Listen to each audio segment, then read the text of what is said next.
అల్హమ్దులిల్లాహి రబ్బిల్ ఆలమీన్ వస్సలాతు వస్సలాము అలా రహ్మతిల్ లిల్ ఆలమీన్ ముహమ్మదిన్ వ అలా ఆలిహి వసహ్బిహి వమన్ వాలాహుం ఇలా యౌమిద్దీన్. ప్రేక్షక మహాశయులారా, గైడెన్స్ టు అల్లాహ్ అన్న ఈ కార్యక్రమంలోకి ఇస్లామీయ పద్ధతిలో ఆహ్వానిస్తున్నాము. అస్సలాము అలైకుం వరహమతుల్లాహి వబర్కాతు. నా పేరు సయ్యద్ అబ్దుస్సలాం. నేను ప్రసంగించబోయే అంశం ఖురాన్ ఘనత. దివ్య ఖురాన్ మానవాళి పాలిట ఓ మహదానుగ్రహం. ప్రపంచపు ఏ అనుగ్రహం దీనికి సరితూగదు. అందులో భూత భవిష్య వర్తమానానికి సంబంధించిన సమాచారము ఉంది. సృష్టి నిర్మాణం, సూర్య చంద్ర నక్షత్ర భ్రమణ వివరాలు ఉన్నాయి. గత జాతుల ప్రవక్తల గాథలు ఉన్నాయి. విశ్వాసుల సత్ఫలం స్వర్గం, అవిశ్వాసుల దుష్ఫలం నరక ప్రస్తావనలు ఉన్నాయి. ఒక్క మాటలో చెప్పాలంటే మనిషికి సంబంధించిన సకల మేళ్ళు అల్హమ్దులిల్లాహ్ ఖురాన్లో ఉన్నాయి. ఈ గ్రంథరాజం గురించి రాజాదిరాజు అయిన అల్లాహ్ సుబ్హానహు తఆలా సెలవిస్తున్న మాట ఏమిటి తెలుసా? ప్రపంచంలోని వృక్షాలన్నిటినీ కలాలుగా మార్చుకున్న, సముద్ర జలాలన్నిటినీ సీరాగా మార్చుకున్న, ఆ జలాలతో పాటు మరో 7 జలాలని సీరాగా మార్చి రాసిన అల్లాహ్ వచనాలు పూర్తి కావు.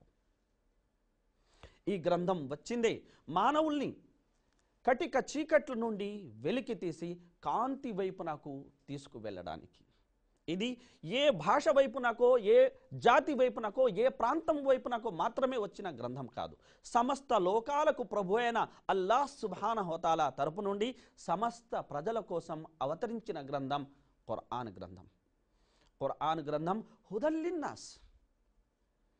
ఈ గ్రంథం సవ్యమైన బాట వైపునకు మార్గం చూపుతుంది. అల్లాహ్ సుబ్హానహు తఆలా సెలవిస్తున్నాడు, ఇన్న హాదల్ ఖురాన యహ్దీ లిల్లతిహి అక్వం.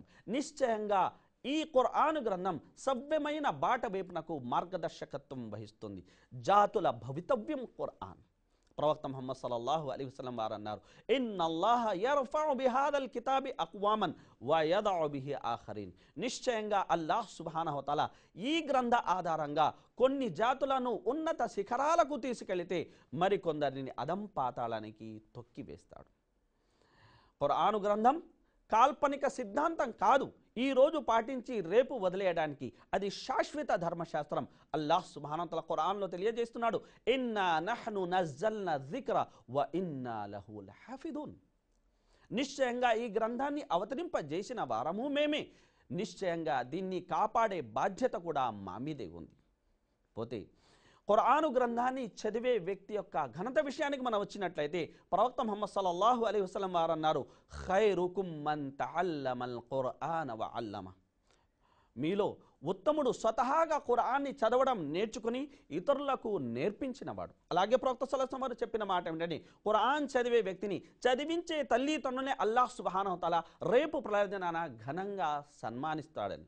ఈ బృహత్తర లక్ష్యంతోని కువైత్ వజారతుల్ ఔకాఫ్ లిషూనిల్ ఇస్లామియా దారుల్ ఖురాన్ పేరుతో ఐపీసీ మష్రూ తాలీముల్ ఖురాన్ పేరుతో ఓ కార్యాన్ని చేపట్టింది.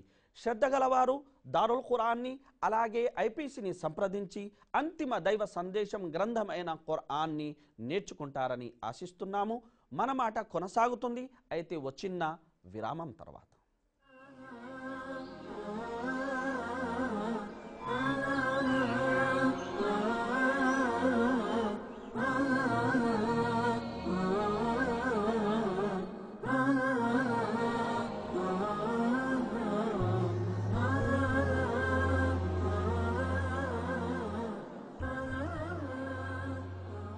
ప్రేక్షక మహాశయులారా, మరొక మారు మీ అందరినీ గైడెన్స్ టు అల్లాహ్ అన్న ఈ కార్యక్రమంలోకి ఆహ్వానిస్తున్నాము.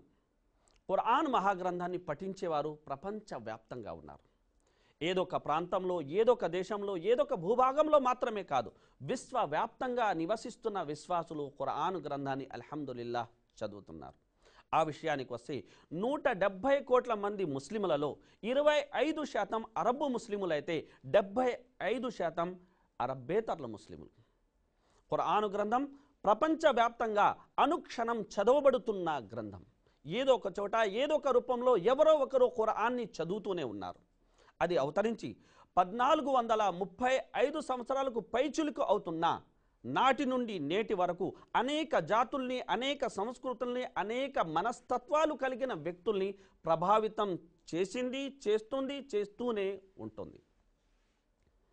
జులియాన్ అనే యూరప్ దేశానికి చెందిన ఓ వ్యక్తి అబుదాబిని నిమిత్తం వచ్చి టాక్సీలో వెళుతూ జీవితంలో మొదటిసారి ఖురాన్ పారాయణాన్ని విన్నాడు. భాష అయితే అతనికి అర్థం కాలేదు. అయితే ఆ పిలుపేదో తన అంతరాత్మను తాకుతున్నట్లు అనిపించింది, తన మనసును సంబోధిస్తున్నట్లు అనిపించింది. ఇదేమిటి అని టాక్సీ డ్రైవర్ని అడగ్గా, ఇది అల్లాహ్ అంతిమ గ్రంథమైన ఖురాన్ అని బదులివ్వడంతో పాటు, చూడండి సార్, మీరు మిమ్మల్ని, మీ కుటుంబ సభ్యుల్ని నరకాగ్ని నుండి కాపాడుకోవాలంటే ప్లీజ్ ఇస్లాం స్వీకరించండి అని సవినయంగా ఆ టాక్సీ డ్రైవర్ విన్నవించుకున్నాడు. జులియాన్ అంటున్నాడు, అతని ఆ మాట నాకు హెచ్చరికలా అనిపించింది. అతని మాట వల్ల నేను పూర్తి సత్యాన్వేషణ జరిపి చివరికి నేను ఇస్లాం స్వీకరించాను. అల్హమ్దులిల్లాహ్.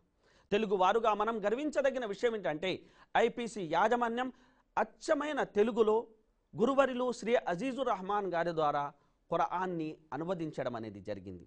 నేడు మనం అల్హమ్దులిల్లాహ్ దివ్య ఖురాన్ పారాయణం చేస్తున్నాం. చేయడమే కాదు, సుస్వరకర్తల స్వరంలో ఖురాన్ స్వర్ణకార ధ్వనిని వింటున్నాం. అయితే మనం ఆలోచించాల్సిందల్లా ఒకటి, సకల ఉపద్రవాల నుండి కాపాడే గ్రంథంగా ఖురాన్ని చెప్పుకుంటున్న మనం ఆ గ్రంథ సందేశాన్ని ఇతరులకు చేరవేసే ప్రయత్నం చేశామా? అమానత్గా అల్లాహ్ సుబ్హానహు వ తఆలా చెప్పిన ఈ యొక్క అప్పగింతను మనం ఇతరుల వరకు చేరవేసే ప్రయత్నం చేశామా? మనం వారికి ఖురాన్ రూపంలో ఇచ్చే గిఫ్ట్ వారి జీవితాన్ని ఎంతగా మార్చగలదో ఎప్పుడైనా మనం ఆలోచించామా? ప్రేక్షక మహాశయులారా, తను ముస్లిం చపరాసి, పై అధికారి అతనికి ప్రమోషన్ ఇచ్చాడు. తను కూడా ఏదో ఒకటి గిఫ్ట్ చెయ్యాలని సంకల్పించి తర్జన భర్జన పడిన తర్వాత ఓ గిఫ్ట్ ప్యాక్ని తీసుకెళ్ళి అధికారికి ఇస్తూ అన్నాడు, ఇది సార్, నేను మీకే గిఫ్ట్ ఇవ్వబోతున్నాను, దీనికి మించిన గిఫ్ట్ ప్రపంచంలో మరొకటి లేదు అన్నాడు. అధికారి అయితే, ఇతను చపరాసి, ఇతను నాకేం గిఫ్ట్ ఇవ్వగలడు అని ఆ గిఫ్ట్ని పక్కన పడేశారు. అయితే కొన్నాళ్ళ తర్వాత చపరాసి ఆ మాటలు అతనికి గుర్తొచ్చాయి. ఆ గిఫ్ట్ని తెరవగా అది ఖురాన్. హిందీలో పైన రాయబడి ఉంది, లా యమస్సుహు ఇల్లల్ ముతహరున్, దాని పరిశుద్ధులు మాత్రమే ముట్టుకోవాలి. వెళ్ళి స్నానం చేసి వచ్చి గ్రంథాన్ని చదవనారంభించారు. అలా ఒకరోజుగా ప్రారంభమైన అతని ఆపారణ కొన్ని నెలలు సాగింది. చివరికి అల్హమ్దులిల్లాహ్ తను ఇస్లాం స్వీకరించాడు. ఇస్లాం స్వీకరించిన క్షణం అతనికి అయింది, చపరాసి చెప్పిన ఆ మాట, ఈ యొక్క గిఫ్ట్కి సరితూగగలిగే గిఫ్ట్ ప్రపంచంలో మరొకటి లేదు అని. కనుక ప్రేక్షక మహాశయులారా, మనం సైతం ఐపీసీ యొక్క బ్రాంచీలను సంప్రదించి ఖురాన్ గ్రంథాన్ని మనకు తెలిసిన వారికి, తెలియని వారికి గిఫ్ట్ చేసే ప్రయత్నం చెయ్యాలి. చేస్తారని ఆశిస్తూ ఇంతసేపు శ్రద్ధగా మా ఈ కార్యక్రమాన్ని వీక్షించినందుకు మీ అందరికీ హృదయపూర్వక ధన్యవాదాలు తెలియజేసుకుంటున్నాము. వస్సలాము అలైకుం వరహ్మతుల్లాహి వబరకాతుహ్. వ ఆఖిరు దావానా అనిల్ హమ్దులిల్లాహి రబ్బిల్ ఆలమీన్.